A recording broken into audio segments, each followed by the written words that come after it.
was there any doubt at any point that to yourself thinking, you know what, this is mad difficult, like, this is mad tough, I don't know if I can cut it? It was, you know. The cold. Yeah, hey, The cold. You know, us black people, we don't do good with cold, you know. For real. that cold is serious. I know. Is it? I remember before the practice, we used to stand by the door, I know. waiting for the horn to go off, and then just run outside. To give these little heat packs you put in your shoes, in your gloves, and not in your gloves. So you can put in your palms, Hand warmers and that. in your hand warmers. We're back in the studio with a very special guest.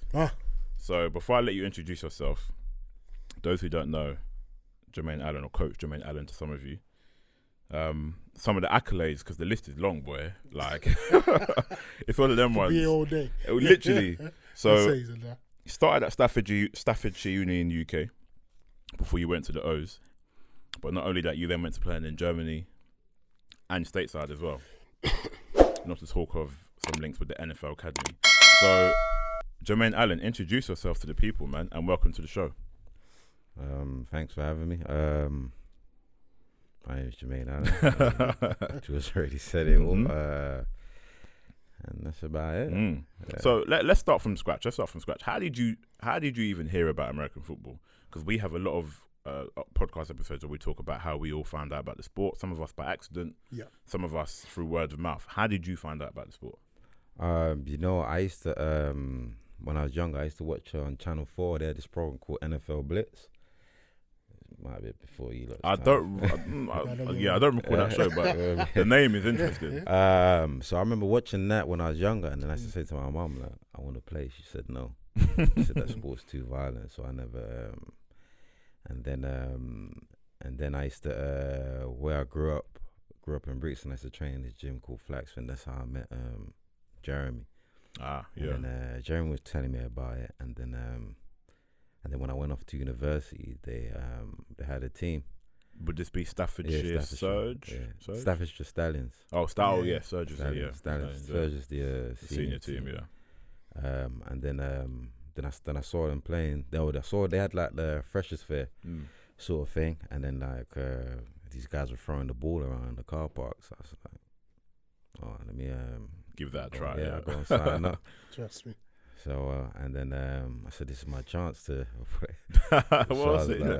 Let me go and sign up. So then that's how that happened, from me starting playing American football. And then how long was you at Staffordshire Surge before you found the O's? Is it after uni or in between? So no, while I was there, I think it was my first year playing at playing uni ball. Yeah. And then I went down to, because that's when Jeremy told me about to come to the O's, and I was just I used to just go and practice. I didn't want to play. I just wanted to learn rather than play. And then I said that whole year I just came and practice. And then when I went back to uni in the next year, that's when I just played. So is that when you started to take it, would you say, seriously at that point, after you seen what the O's were? Because I imagine at that time the O's were the powerhouse, right? Like they were the guys. I think that I think it was the year before they won, and then that year that I was just practicing with them, they lost against the PA Knights in the final, I think. Oh, okay. Yeah. I'm not 100% sure. And did you always play running back? Did you try any other position? Or all of them? There's an interesting story about that, but go on. Like, you can't give us some of the tea. Yeah. Don't add the milk. I mean, so say like I played running back, but I started playing running back, and then like so you're probably gonna jump forward now, because when I tried out for NFL Europe, I tried out as a running back. Yeah, we'll come back to that for sure. But yeah. So and then they said then they called me up and said, like, you wanna try? I mean, we think you're better suited to be a DB. So I was like, is it a DB? Yeah. Mad. So I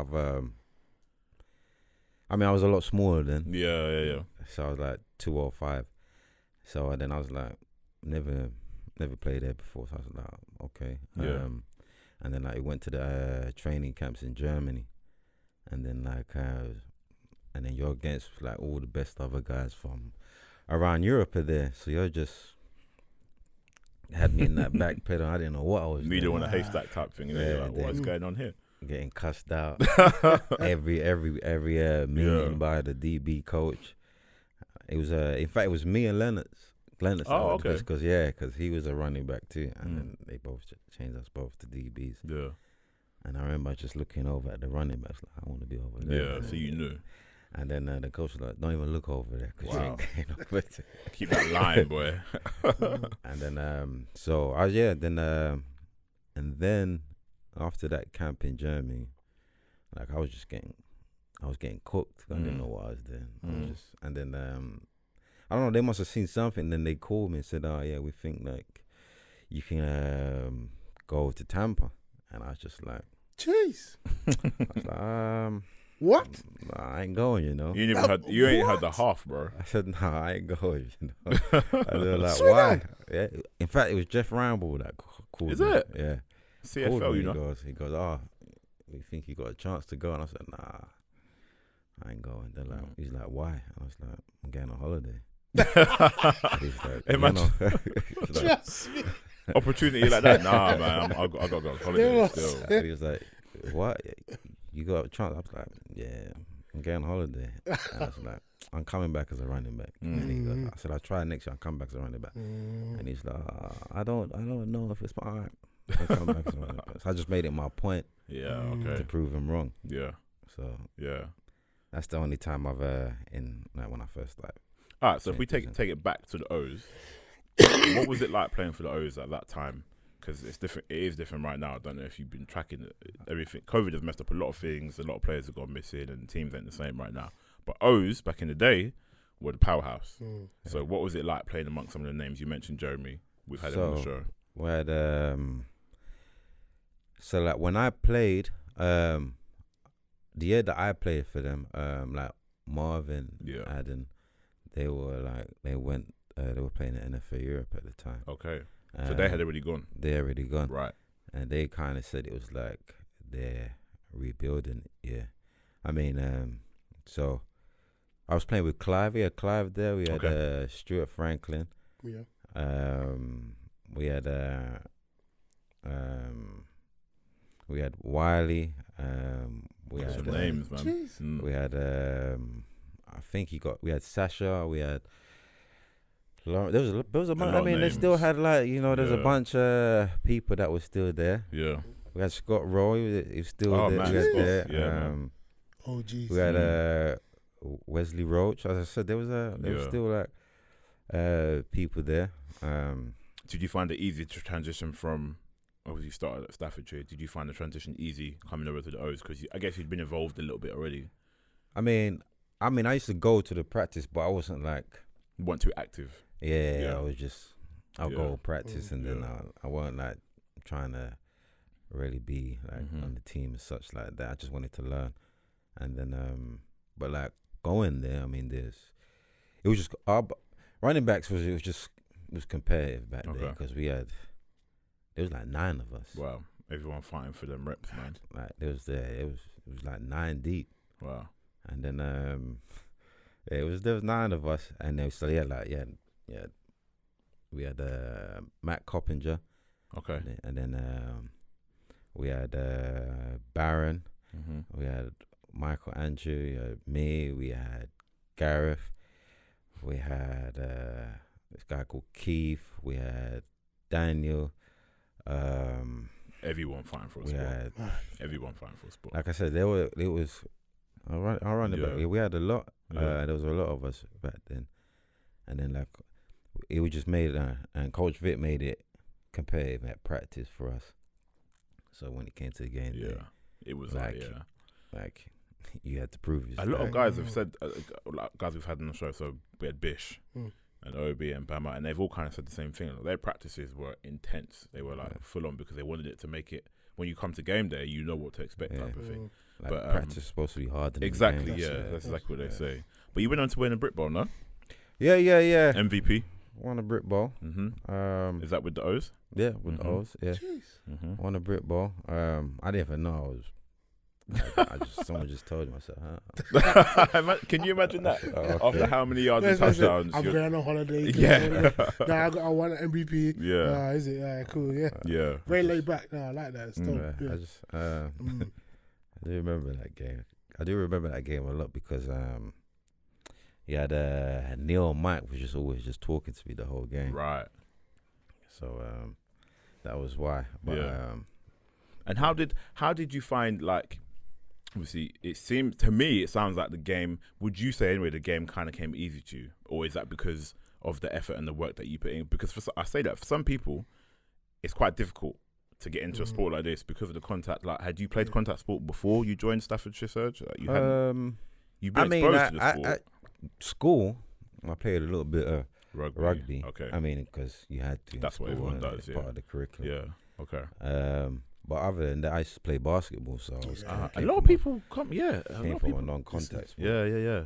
Into American football. Okay. Yeah. You been to Midnight Madness? Yeah. I played in Midnight. Oh no, I played in the Midnight Madness. I played in Rough and Ready. Is it? Wow. Under 19s. Yeah. So I was okay at basketball. Yeah. I always wanted to go to Midnight Madness, but Mum would say, "You're not going to that Midnight Madness." Yeah. The one thing on their mind is danger. Like, I don't want to go and get to join bad gang. Yeah, if you're not in bed, like, what are you doing at that time? That was like, Midnight Madness was like the mecca, like, because I used to play for London Towers. Okay. So going to Midnight Madness was like, I wish I could have gone to that, because so many ballers came out of that scene, you know, the Midnight Madness with the Brixton Bobcats as well, doing madness, you know, doing a madness, you know. So that was always one of my ambitions to go to Midnight Madness. My man letting you, boy. and dunk, but that dream never came. Yeah. But no. So like, because again, there's a lot to the story. So O's, at what point does the transition to NFL Europe begin, and in particular Hamburg Sea Devils? Like, how does this happen? What's the approach look like? I was after the Brit Bowl final. Jerry came up to me and said, not where he came up to me. Like, I think it was then I made them a believer that I can actually play running back rather than put me in that back pedal, because I didn't want to be in that back pedal. So I think like I had to make them a believer. Right. Make them, well, not just probably all the guys there, had to make them a believer. So I like, maybe, I mean, like, probably like I said, like, it made me tougher, made me a better person. Like, I had to prove something to them. Like, you know what I'm saying? So like I had to say, you know what? No, I'm chip on your shoulders. Like, so, these said that I have to be DB. Yeah, so that's okay. I'm prove you wrong. Yeah. So the transition. I mean, when I played NFL, when I went to play NFL, I was just winging it. Rolled up, like probably just come out from holiday. I'm here. I think like that year I took it a bit more serious. Okay. And then when I had the NFL trials, and then I was just really just winging it. Really, Okay. I was just like, I'm here. I'm gonna take the chance. I didn't know what I wasn't. My main goal wasn't to get into a team or anything. Okay. Because I was just thought to myself, like, I'm playing. I didn't see what everybody else saw. You know what I mean? I just saw the sport as playing it as I enjoy the contact. I enjoy the being around like your teammates. I enjoy playing games, that sort of stuff. Like, so I never really saw it as I wanted it to be my job. I mean, it was a release. Yeah. If you know what I'm saying. So what was the intensity like? Because you hear like we had Coach Jeremy and Coach Neil on, and they were talking about this treadmill. Oh that everybody used to be that's scared. a workout you had to do. Is it? What was that? It's called the Beast. For a reason. For a reason. That workout will humble you real quick. If you hit shape. The way they've explained it, I'm shook. Yeah. I mean. Why though? What was so grueling about it? What was just? You know, it's just it's the lactic acid build up in your legs. Like that's what happens, and then like if you ain't careful, you'd be flying back that way off the treadmill. Really? Yeah. But yeah, it just as I said, like it humbles you real quick. So, but I mean, it's a workout at the end of the day.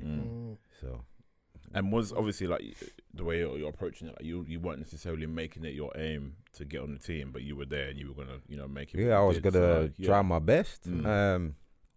But I wasn't really making it my aim. I think like when I went to all these camps, I started to see like I was being pushed up. Like when you go to the camps, and then like they have other running backs there that played in NFL. You had like 2 French guys. You had the German guy.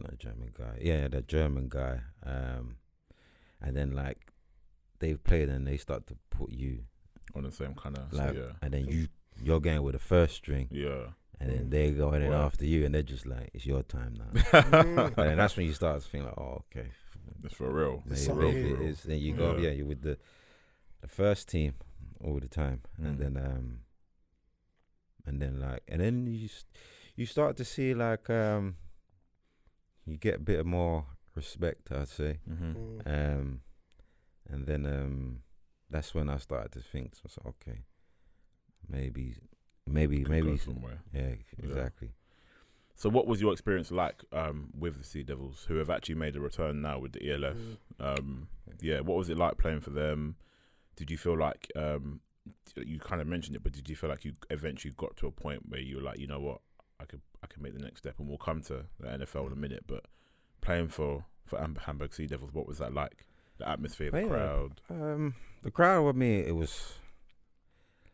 that was probably that wasn't the biggest, but it was the first 2 games I never played. They were like, oh, you've never, like, because my football experience was only like 3 years at the time, and they were like, you've never played on this type of, you got fringe guys on the NFL playing and college guys, and you've never played.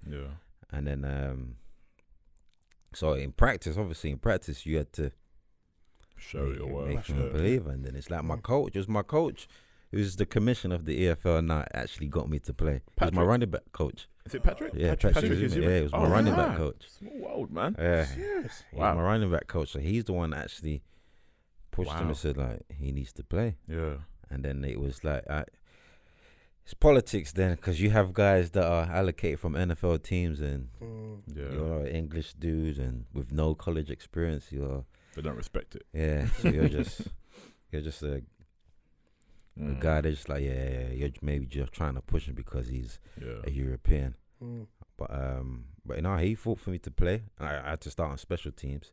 And then one special teams meeting, you're just like, this is your guy. And then the guy that they gave me was the guy that was making plays. Oh man! On the opposite team, he's like, this is your guy.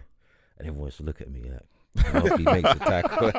don't let him shake and bake you, boy. How did it go then? Every time I got him, every time. See? Damn. And then so I said, I think from then I started to get more, obviously more special teams, play more, put me on more on the depth chart, and then like, and then one game,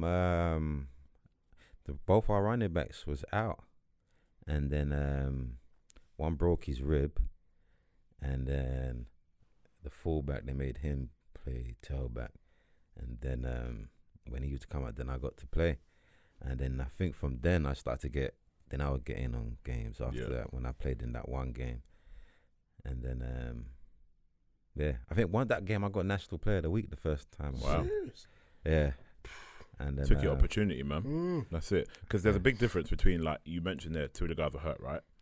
And who knows when you would have got your. I mean, from what you're saying, you would have got a shot at some point. They would have given you a shot, but it sounds like those 2 guys were out, and this is your chance to kind of shine. But there's a difference between some people who take that chance and the guys that don't. Like for whatever reason, obviously you put the film out there and they're like, oh, this guy can actually ball, and then from there, I'm guessing you're getting your regular playing time. And I mean, you get sprinkled here and there. He's like, I mean, and then after, so then the last game of the season, I played a lot. Yeah. And then it was against Amsterdam.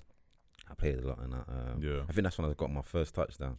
Okay. Then, yeah. Because I've seen some footage on YouTube and that running style. Bish mentioned you, I think, stiff arm. I think he mentioned that you might have given him some tips on the stiff. I think like when I think it's when I come back from America, I was just practicing with them. Yeah, because Ed asked me to. They was gonna play against some college team, and he said I was gonna play. I think it was something like that, and then I said, yeah, I'll come down to practice. Yeah, practice a couple times. Yeah, and I think he was like just starting out playing. And he'll ask me questions about my stiff arm. I said, yeah, he wasn't on too long ago. It's an open hand punch. It is basically, literally that. Punching the guy in his face. You are legally allowed to hit him. The footage that I saw on YouTube, I was like, damn. And then he's like, you can like. It's controlled aggression, isn't it? Yeah. Bang. Do you miss banging? I do. I do and I don't. What don't you miss about it? Practice. I know. Bro, honestly. I knew you were going to say that. I knew you were going to say that. Yeah. I mean, who likes practice? Well, I don't know. We need practice though, but practice and training camp. Training camp's probably the worst. Intense, no? Yeah. Intense, I can imagine. Did you you played for another team in Germany, didn't you? I played at Kiel. Yeah, that's it. Yeah. And what was that like? Similar experience, or would you say it was slightly? Was it what you were expecting after playing for Hamburg, or was it slightly? I mean, I had 2 years in Hamburg, so my second year in Hamburg, I played like first down. I mean, if you want to go out, let's go back. Yeah. So my second year in Hamburg, we had our running backs was there. We had Quentin Griffin. He was like a Heisman Trophy. Oh wow! Damn. We had Tony Hollins. He was like a second round pick in the supplement draft. Wow. And then we had me, and then we had J.D. Washington. Wow. He's Denzel Washington's son. Serious. So we had Names, like, I mean, we was all cool though. Like we was just laugh and joke. Like, and then Coach Patrick Hussein was our running back coach. Can you imagine that? Like, what?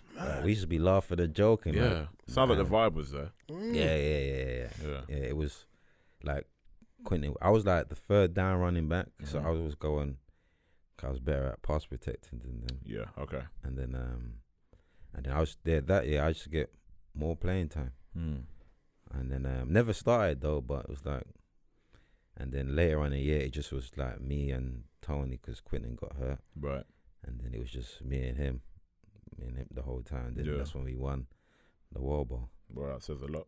What was that like, the World Bowl? Because we speak a lot about back in the day football. Because in the UK, it has dropped off massively. Like Wembley Stadium being packed out, sponsored by Budweiser, primetime TV, and now it's literally nothing. Quite literally nothing. So what was the World Bowl like? That must have been like. Well, I mean, it was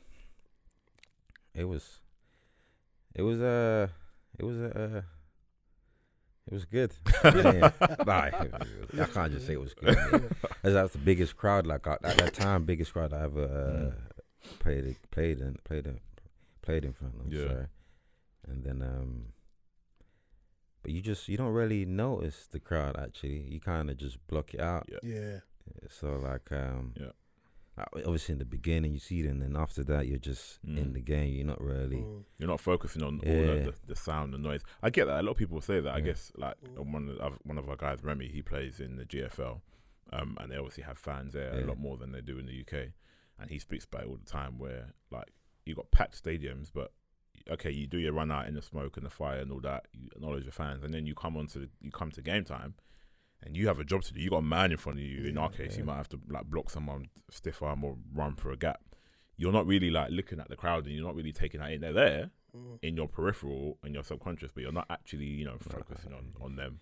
You just cut them out and then do what you got to do. And so, how did the process come about for you to go to Celtic? How did that happen?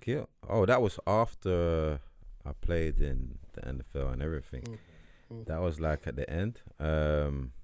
It was as I said, it was like Coach Azume.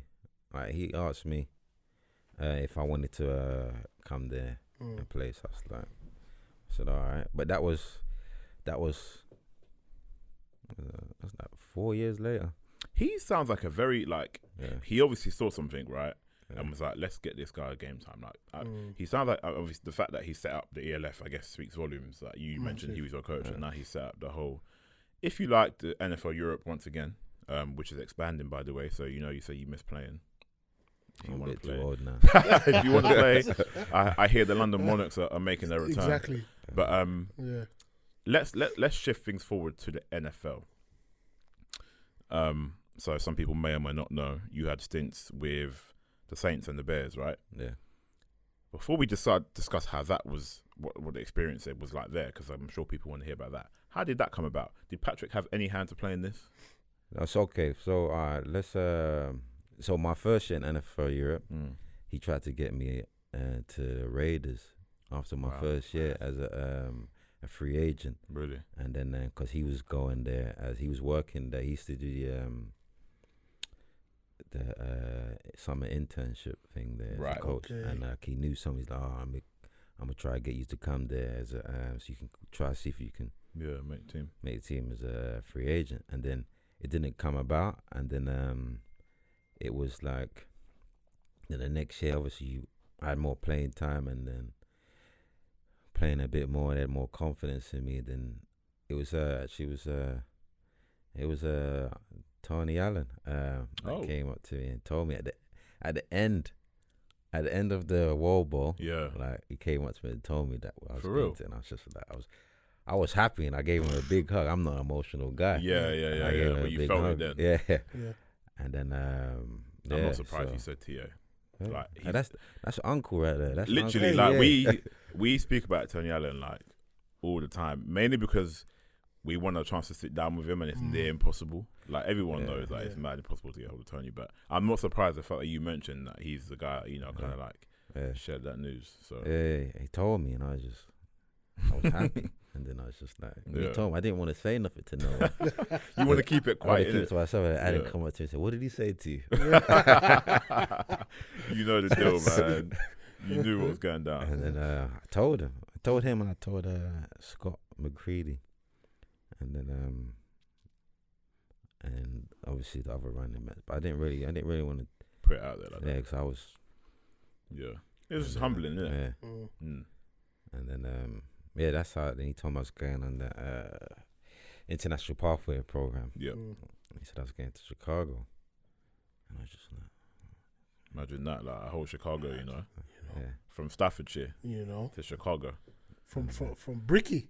It's true, even it's Brixton, true, for real. Like, do you understand? People don't know, That's what I mean. Like, there's FA and there's credit, but it has happened before that. Like, I know FA is actively playing right now, but still, all these like success stories that some people don't even know about has existed for time. Do you know that I've actually been to coaching things and I've sat in a room and no one doesn't know who I am. I just sit there and I just said my name. They're like, okay.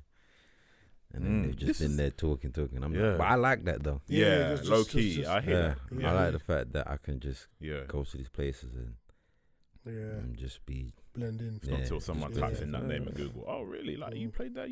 Okay. I sat next to one guy in this thing. He's like, oh, did you used to play? I said, yeah, a little bit. Just a little bit. Played a bit of Brit ball. Yeah. Okay. And so what was it like? I want to know what it was like the inside when you're going from the UK to Chicago. Like, I'm talking even down to the flight. Like, did you have a man waiting for you with your name on the board? I did actually in Chicago. In Chicago, I had when I went there, and I came out. The guy had my name on the board. Sorry. Thinking, what is that? Is that me? Is that me coming for me? And then he took me in a limo and he's like, oh, what do you want to eat? Mad. I was like, eat? I said, nah, I'm all right. I don't mind just going to the hotel. And he took me to the hotel. And then the next day, the next day I had to go to the facility. They came and picked me up, took me to the facility. And then I had to sign like all my the contract and stuff. Right. Yeah. And then when I was in there, that's when I saw like some of the guys that was in there. And I was just like, man, I'm really here. Yeah. I remember this guy was showing me around and he took me to the weight room.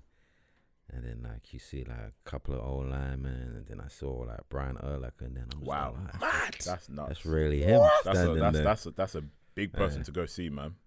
That's real. I saw him. And I saw him. I was like, wow, these people, I'm really here. Yeah. And then that's when it hit me that I was there. And then Hold on, can I just say, what was it like playing with like? What was it like? Going up against someone like that in practice. I mean, I was from the practice course. I was just his crash dummy. For real, he's probably thinking, what? Fling. But nah, he was a cool guy. Him and Lance Briggs. Actually, I said most of them are cool.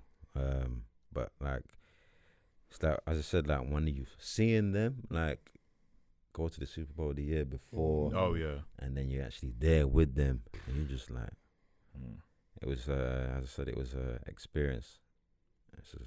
It's not something you're gonna forget. Quickly. Did you find that? Because I went to watch Notre Dame versus the Navy. I think it was in Dublin. They do it every few years. Some years ago, and when that was my first college experience before I'd seen any NFL.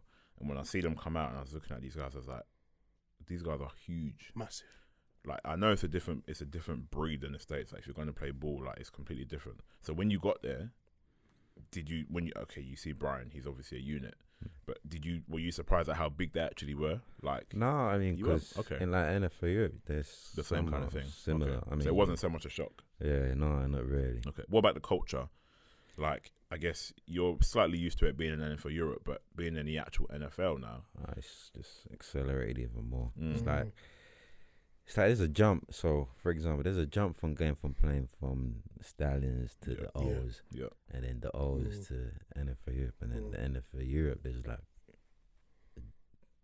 to playing in the NFL. There's a big jump. So it's just like a learning.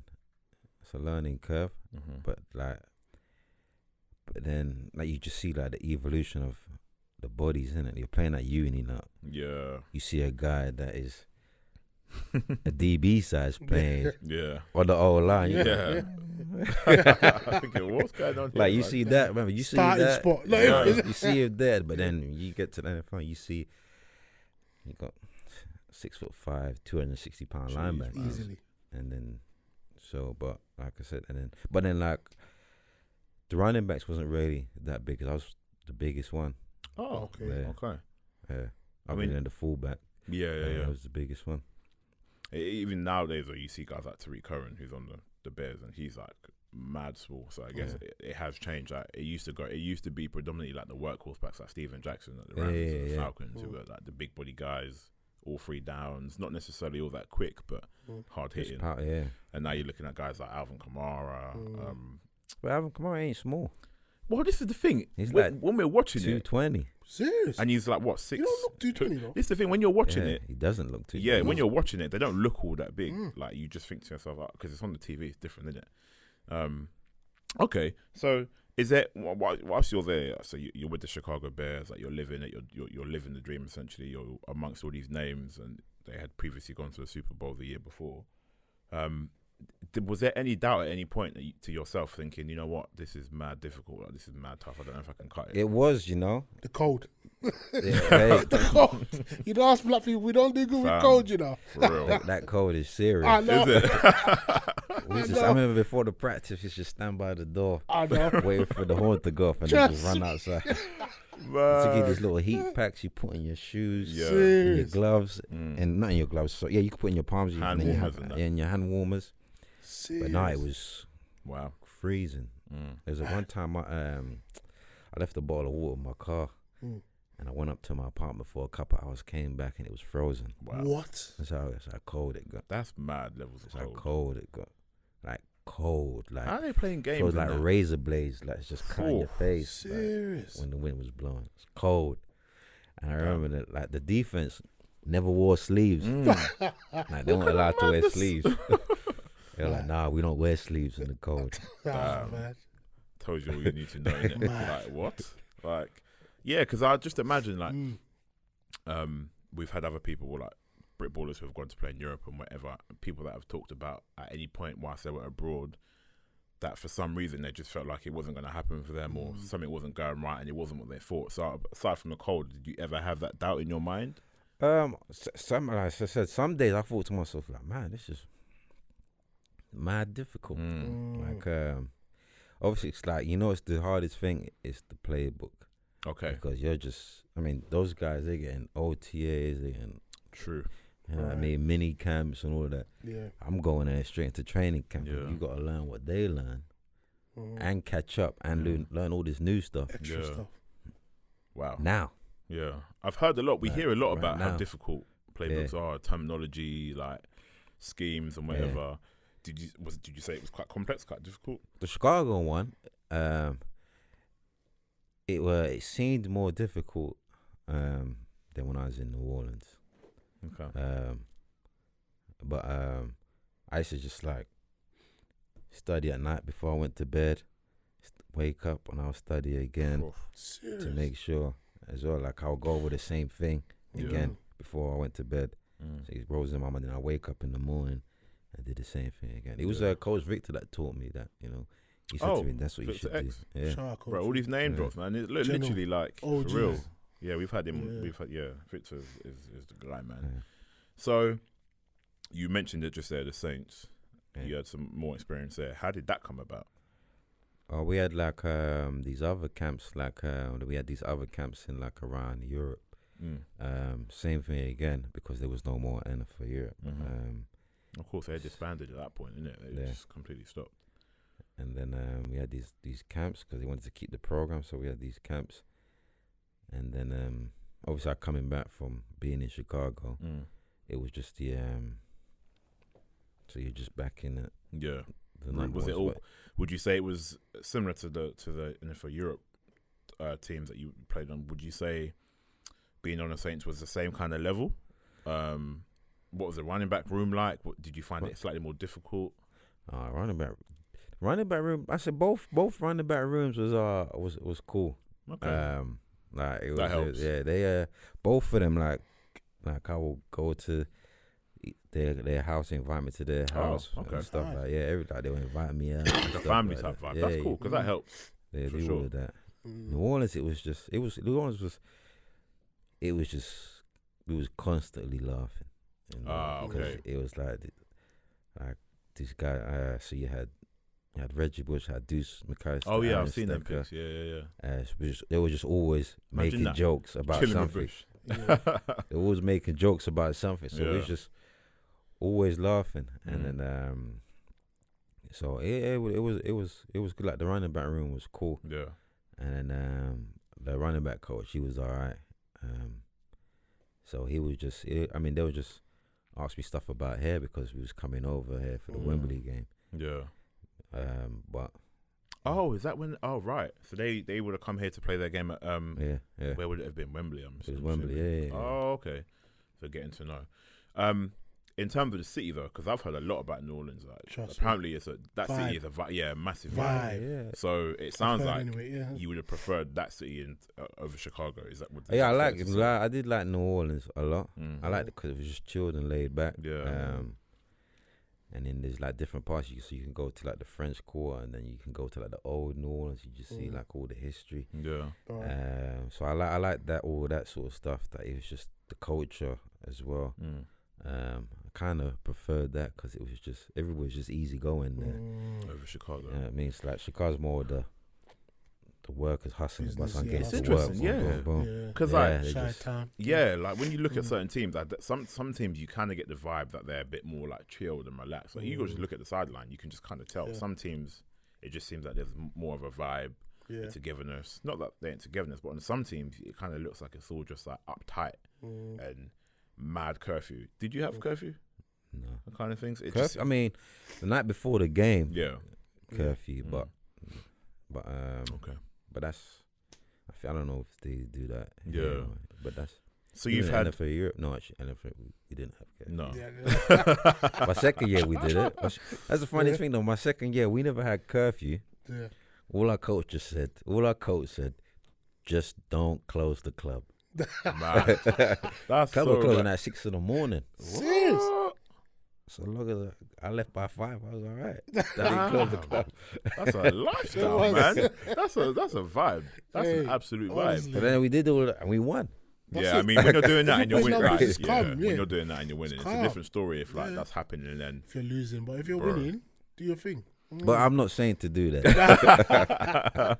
I'm so intrigued because, like, man, you've gone from Brit ball, where a lot of us still play now, and then you've gone to NFL Europe, and then you've gone to the NFL, and you've had all the different experiences that obviously in your mind you can recall everything, like from where you started in Brixton to Staffordshire to O's to Hamburg, another NFL Europe team, and then into the NFL. Like, it's not a lot of guys that can say that. No. There's not a lot of guys that can say that at all. Like, I don't know, these days it's easier. I say it's easier to kind of further your football experience. We have the NFL Academy, which we'll come on to in a minute. Sick. You've got the GFL. You've got so many different leagues that now that we have players in our league access to more tape, it's slightly easier for guys to go out and play in Europe. And there are some guys that, as you obviously know, that go onto the International Pathway Program and they make it, and we love to see it. It's rumbling. Yeah, man. So now I said my stomach's rumbling. So, like, let's fast forward now to the NFL Academy. So, are you still part of that now? No, because I had the opportunity to go to the Middle East, so I was been over there. But from what you've seen from the NFL Academy, like, obviously it's great. Like, you've got kids, I think 16 and 18, that can potentially, we've already seen guys that have been there for the 2 years, 3 years, and now they've got offers for D1, D2, JUCO, wherever. Like George Reynolds has gone to Canada, for example. Yep. Opportunities that didn't exist before. Yeah. So I wish they had that when I was young. Honestly. So this is what we say. I wish, but both. But it's good though. I mean, it's good that like these kids now have this opportunity. Yeah. You know what I mean, so whereas before it was difficult. I never really did it. So, but from what I'm hearing, it's like trying to speak to a coach, trying to do this, trying to do that. A lot of word of mouth. But now, I mean, like with the academy, you got like best coaches there. You know what I mean? Yep. You got TA, you got everybody else that's just there with all that experience and like credited coaches there. Yeah. So like I said, like these kids you're getting it firsthand from how to actually get there. Yeah. You know what I mean? You're being shown that this is the way. If you do X, Y, and Z, then the line is there, and you know where you can end up. Like we say it all the time. You got the cheat sheet. Yeah, it's quite literally. You know what I mean? You getting given the cheat sheet. Quite literally, when you go there. When they opened up, we were hearing about guys from kit managers flying in from the States, coming to like personally fit and kit up these kids. I'm just thinking, like, if I'm 16, 17, 18, or even younger, I'm looking at the academy straight away because they're getting the education too, providing that they offer what the kids want to do. I think it's Barnet and Southgate. Yeah. So it's literally like being in the college facility. You're getting the education. You're getting the coaching. You're getting the mentoring. You're getting the life skills. Yeah. All the equipment, the gym room, the weight room, everything on a plate. Like, don't get me wrong, they have to work for it, obviously, but you're only there if you know you want to work for it. And it's paying off for some of these kids that are getting offers. And who knows, man, you might get one of these kids coming on the show one day being like, heard of the academy and here I am. But like I said before, there's not a lot of guys that can talk about that experience, that stepping stone from Brixton, be it Brit ball, all the way to the NFL. It's not that heard of. So it's sick that you've been able to come on and share that story with us here. Qatar. So what's Qatar saying? What you? Qatar. It's hot. It's hot. Boy, I don't know how you're doing it. Yeah. Cooking out there. Yeah, it's hot. Yeah. But I mean, with these kids, I mean, like when I was there, I liked being around them. So being able to like pass on the knowledge that was passed on to me, that I can pass on to them. And it's like first hand, I'm giving it to you first hand, and you're getting this before my son's getting it. Literally, it's quite literally that. So, like a lot of them are more athletic than I am. Really? Yeah, like now. Yeah. People say this. Some of them, they're moving. You see them run there, they're moving. And it's just like they got, as I said, they got good coaches there that's just gonna make sure they stay on the right path and help them to grow and be better men. Mm-hmm. I mean, so like I said, like Coach T's ethos is like 1% better. So long as they get 1% better all the time, that's what. And that's on the field and in the classroom as well. But it's always like education first. So that's always you always got to make sure it's going to be education first. Yeah. But they have, I don't know how many of them that's gone to schools or they've had offers, man. Yeah, we see it quite a lot. They do have a lot of kids have had offers. A lot of kids are going, like one's going to Mexico, one's going to Canada, a few have gone to the States already. But it's definitely possible. And just on a note before we wrap up, where you said that the kids are moving, like essentially, if you look at it, you're starting them from a younger age, which is important because in the States they're playing it as soon as they're born, man. Literally, like younger age, they're learning the techniques right. They're understanding the fundamentals of the sport, and then everything else around that. So ideally, you would expect them to be have a better opportunity, better shape. Ideally, to go and attack it. And I think the proof in the pudding it's happening. You have a similar academy in Filton Academy, who do a great job, and they send loads of guys overseas as well. So the credit where it's due, man. But before we wrap up, after everything we've spoken about today, if there's any kids out there that are listening and watching and they're thinking about getting into the sport, be it flag, NFL Academy, Filton Academy, coaching, but if they want to get into the sport, what's the one piece of advice you'd give to the young kids? I would say make sure you enjoy it. Yeah. Like you gotta enjoy it because don't just go into it like just because other people may have suggested. Oh, you look like you're a big boy. They want you to just play this. Yeah. Nah, you gotta enjoy it because if you don't enjoy it, you're not gonna be passionate about the sport. You gotta have that passion to keep on playing and then and improve all the time. So I say just something you gotta enjoy it because if you don't enjoy it, you won't love it. It'll just become a task to you. Well, you heard it here from the man himself. No, go on. Have you got? Do you still own a couple people's ankles? I got ankles. I got faces. I'm just gonna say that stiff arm is brutal, bro. I broke a couple of ribs. A couple people's. Damn. It's the nature of the sport, man. I know. It's the nature of the sport. But it's been a pleasure. No doubt. Yeah. Make sure you keep it locked. That's been the X's and Os. Keep it locked.